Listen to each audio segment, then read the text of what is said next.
Yeah, it was just a thing that kind of happened out of the blue. My boss decided that when they took over this premises a couple of months ago, it had previously been a Gaelscoil national school, so there was a couple of murals already in situ, but they were very childlike, you know, Puff the Magic Dragon kind of stuff.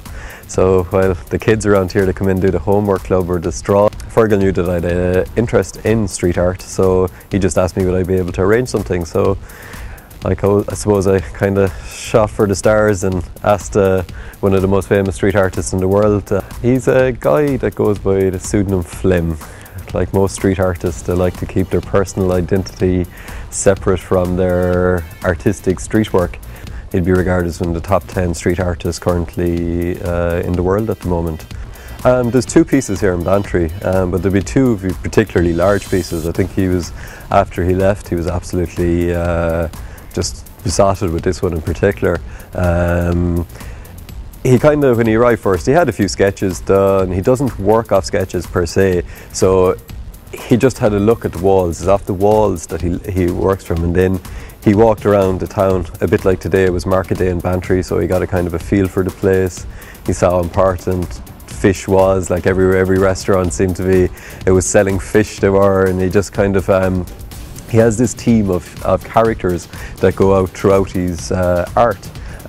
He originated, well, while he studied sculpture, he would have, in college, it's comic making where he would have made his name within the art world.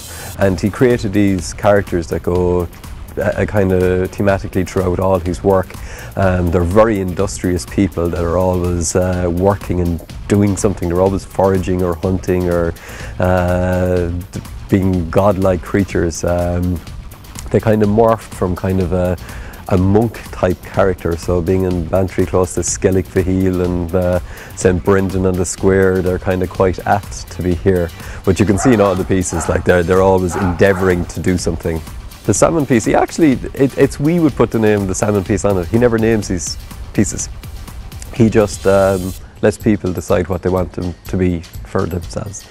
Like, he provisionally was talking about the other piece that you'll see later, and I can't even remember what he called it, because it's called Nama Man around here, but that's a purely Irish thing. He would have never heard of Nama before he arrived in Ireland. So he just lets people, that's why when any video or anything, he doesn't want his face on the video, he never does interviews, he just wants people to make up the art themselves. That's the beauty of street art. It's accessible to all people. It can be whatever it wants to any person, one person, so it's pretty cool. Because Dan was here, and he was only here for 5 days, and as you can see, the pieces are exceptionally detailed. So he worked here till 11 or 12 o'clock at night on occasion, and because you come in an alleyway here, people wouldn't have been even aware that he was working in the place. So I nabbed a few people just to come in so that he could see the reaction of locals. I remember bringing in 2 old ladies in one night, and they were following me in, and I could hear them whispering to each other, like, you know, do you think it's safe coming in the alleyway with the guy? But then when they came in, one of them was saying that she knew nothing about art. The other one was kind of the expert according to the other lady. And one of them kind of goes, oh, I heard there was a graffiti artist in Bantry, and the other corrector goes, this is not graffiti, this is art. And I think that kind of natural reaction, Phlegm was absolutely thrilled hearing it, because he says he's working in all the big cities now, like London, New York, Paris, and people are immune to street art because they see it every single day. While for an artist coming to the likes of Bantry and showing off their pieces to a completely new audience, it really appeals to both artists, and I think locally it seems to have been so well received. Bantry obviously took to street art, and because of Bantry being beside the sea, picked a guy that would predominantly do seascapes. He would be a surfer as well as, he actually, ironically, as well as Dan Phlegm, he would have studied sculpture as well in the UK.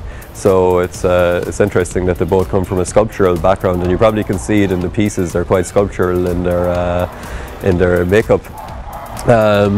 But the guy was Owen O'Connor is his name, but believe it or not, there's 4 working Owen O'Connor as artists in Ireland, so he goes by Art by Owen.